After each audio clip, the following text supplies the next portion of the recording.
Bro, being a credit card nerd on Guam just sucks. And I need to tell you why. So if you don't know where Guam is, it's basically a US territory in Asia. Simply put, that I feel like has a lot to do with the problems I have as someone who's addicted to credit cards. I'm just going to rant a bit and share with you my struggles as someone who is planning out their credit card journey in 2026 and beyond. And if you're wondering why I'm obsessed with credit cards, I'll give you an analogy. Let's say you're a McDonald's lover and you download the McDonald's app so that you can get a free 10-piece nuggets every time you spend $100 with them. That potential is the exact same with credit cards. Instead of McDonald's, you can redeem flights, hotels, cash, or McDonald's if you want. And so I want to abuse this system for my own benefit. And that's why I love credit cards. So when I was 18, I got my first credit card, which is the first Hawaiian Bank United credit card. And this is one of the only good credit cards you can get locally on Guam. And it's a special card because it's only available for residents on Guam and the Northern Marianas. So this automatically makes it a very unique card to own. So for the United credit card, the annual fee is going to be $95. But with that, if you spend $2,000 in the first 3 months or so, you'll get 30,000 United miles, just like that. For someone who's 18 and has trouble applying for cards from the mainland, it's definitely a decent card. But for United purchases like airplane tickets, for example, you can get 8 times miles.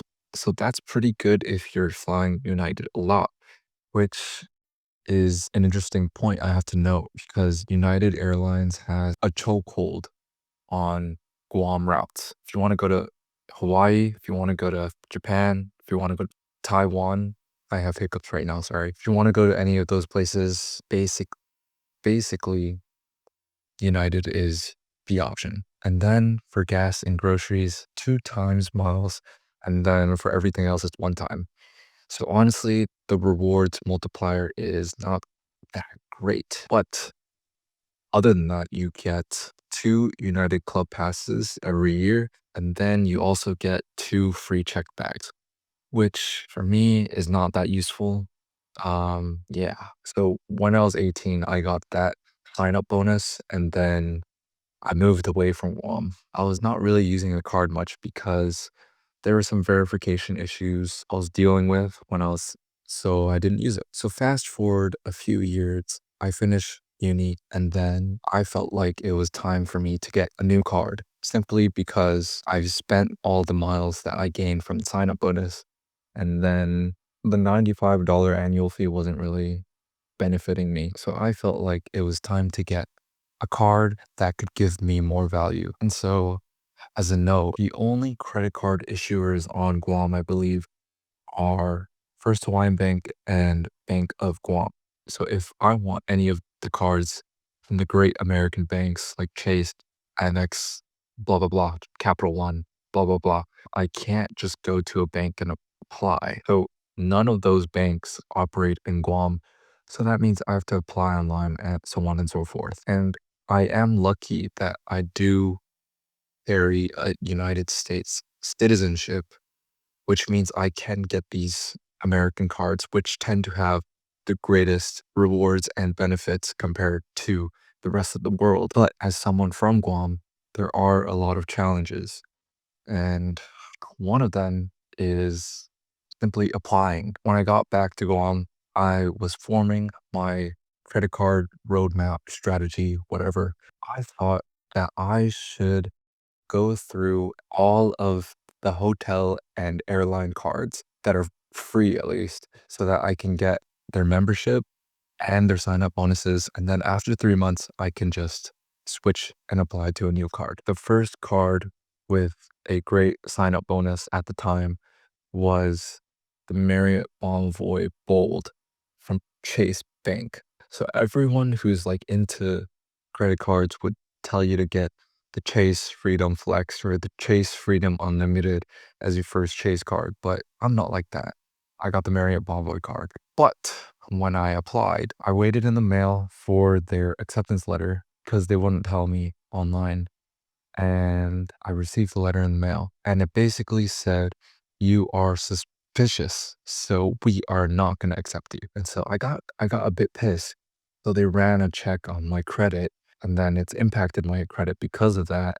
And then I got rejected. So I tried to get them to reconsider. So I called them on the phone, try to verify myself, but then at the end of the call, they were like, "Please just come into a Chase Bank branch physically and verify yourself with us." So that really pissed me off because the closest Chase Bank branch near me is 6,000 miles away. So I have no options. So what I did was I quickly abandoned Chase and then applied for a built MasterCard because it was highly recommended by people online, and there's a $0 annual fee, and you can get points on rent, which I don't rent, but in case I rent, and you get 3 times on dining, and the transport partners are strong, like Hyatt and United, probably 2 partners that I would use the most, and seemed like an okay card to hold, at least for now. There's no sign-up bonus, but since it was a free card, why not? So I applied, and luckily, I got accepted. The card came in the mail with the nice slidey box. I pick up the card, then I go to verify my card in the app by clicking accept or verify, something like that. And so I try to make my first purchase, but it gets rejected. It gets declined. So I go check with Wells Fargo, the card issuer, and they're like, "Oh, let's just get you verified real quick. Can you provide your phone number so that we can send you an SMS message?" And I was like, "Sure." I give them my number, and then they send it. And for some reason, maybe it was my number, maybe it was my area code, I don't know. But I feel like it's had something to do with Guam. And so I was just not receiving the code. So then they were like, "Oh, we could verify you in another way." And this usually meant security questions. I answered all the questions, and they were like, "Sorry, but I don't have the clearance to handle this situation. So what you can do is call tomorrow." So I call the next day, and same thing happens. And I'm like, "Can I just verify with my email instead or something?" And they're like, "No." So I'm left with 2 dents to my credit score and 0 credit cards to use, with the 2 nearest bank branches of each card issuer being 6,000 miles away. So what did I do? I simply continued using the United credit card until a few months later, where I booked a whole ass flight to LA just to get this problem solved. So the first thing I did when I arrived was go to Chase Bank on Wilshire in LA, and the service was great. The location was great too. It's a nice bank. And I go there, there's a super helpful guy trying to verify me. He goes up, calls the lady to do verification.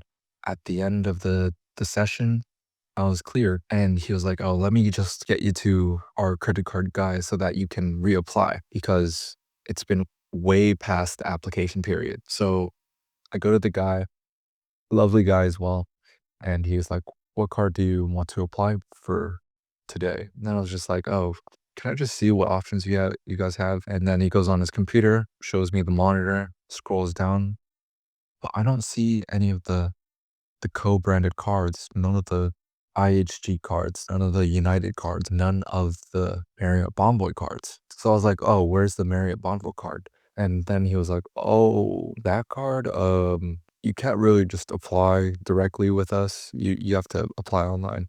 So I was like, "Oh, that's no problem." And they both assured me that I would not run into the same issue that I was running into with my fraud identity. You can definitely tell I'm a fraud. So I quickly apply. And the problem with online applications is you have to receive the thing in the mail. The mailing address was back in Guam. So I had to wait until after the trip to see if I get the card or not. And so while I was waiting for that, I went to Wells Fargo to go deal with my Bilt MasterCard. And compared to what you're going to hear in a moment, Wells Fargo was actually pretty nice. I had this preconception that Wells Fargo was a really shitty company, really shitty bank with really shitty services. Well, the first branch I went to was basically closed because they had like 3 employees. So they asked me to book an appointment with them. So I just got impatient and then I went to a different branch on the next day. There was a really sweet and helpful lady there to assist me. It was pretty straightforward. She was asking me the verification questions. I had my passport, I had my driver's license, and then she goes and calls the lady to verify. For some reason, that lady on the phone like did not believe I was a real person or something, because the lady who was helping me was like, yes, I have his passport. He is here with me right now. And he also has his driver's license and he has his application letter and reference number. It was looking like it was going downhill. But after a few minutes, I was cleared. After my trip, I was in Guam again and I got a letter in the mail. So I opened the letter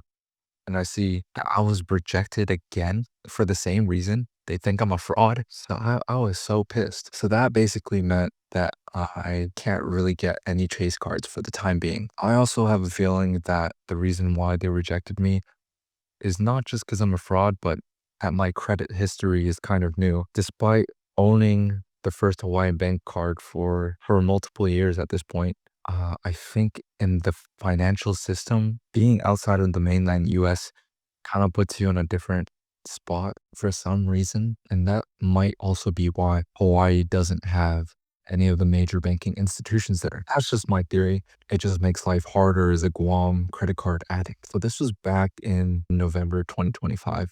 I don't think I can apply with Chase right now unless I go back to the States, which will be really annoying. But I recently found out that Built is canceling their old credit card and switching to the Built 2.0. And I was actually kind of interested in getting their most expensive card. And apparently that can give you more than $1,000 in value on your first year. Now, the annual fee is like $495, but I'm basically earning money for the first year at least just to own the card. I thought I was going to use this card for a little bit and then cancel it or product change or something like that and switch to a new card. So I was tempted. So I go to apply. They make it really easy from the app and they already have most of my information, but they just wanted to verify my address. So I put down my address and I put Guam as my state. I hit continue and then it says, sorry, this card is unavailable in your region. So that makes Built impossible for people on Guam now, which really sucks. I'm probably one of the few people who own this card on Guam, and it's probably not a really good card for people on Guam either because there's a lot of partner restaurants that you can earn rewards with, but none of those restaurants are on Guam. They're all in the States. And then there's like Walgreens, Uber Eats, benefits that happen to be with those companies. None of them operate on Guam. So I'm honestly missing out on most of those reward features, which really sucks. But that's just kind of something I have to deal with on Guam. And that's the thing with a lot of these credit cards. As more and more premium travel credit cards give you coupons to justify spending $800 with them on an annual fee, a lot of these coupons can't even be used on Guam. Like Peloton, for example. I mean, I wasn't going to use that anyway, but if I was in the States, I would have the option to use it, but I'm not really in the States. So that just makes it hard for me. And that makes me think differently compared to other credit card people. And I have to take these benefits and missed out perks into account when I apply for new credit cards. Now that it's 2026 and I got rejected by Built, I have to think of a new card to apply for. I know Chase won't accept me, and I'm scared of all the other credit card issuers because I don't want them to suddenly reject me and then have my credit score impacted. It's just a lose-lose situation. And so the only option I can think of would be American Express because they won't impact your credit score until after you've accepted their offer. So I should go do that. Now, I do need to mention on February 7th, I will be using a different card instead of this. Because I'm unable to upgrade to their new credit cards, I'll automatically be switched to the Wells Fargo autograph card. So I might be using that for a bit. They have 3 times points on a bunch of stuff, and then they have choice hotels that I can transfer to, which kind of fits my lifestyle right now because I don't really care about premium travel right now. I just care about the destination. I'm pretty sure Comfort Hotels in Japan is probably the nicest quality, so I might be using that for a bit while I think of which Amex card to apply for. I should probably make a video about how I even got interested into this weird hobby, but that is for another time.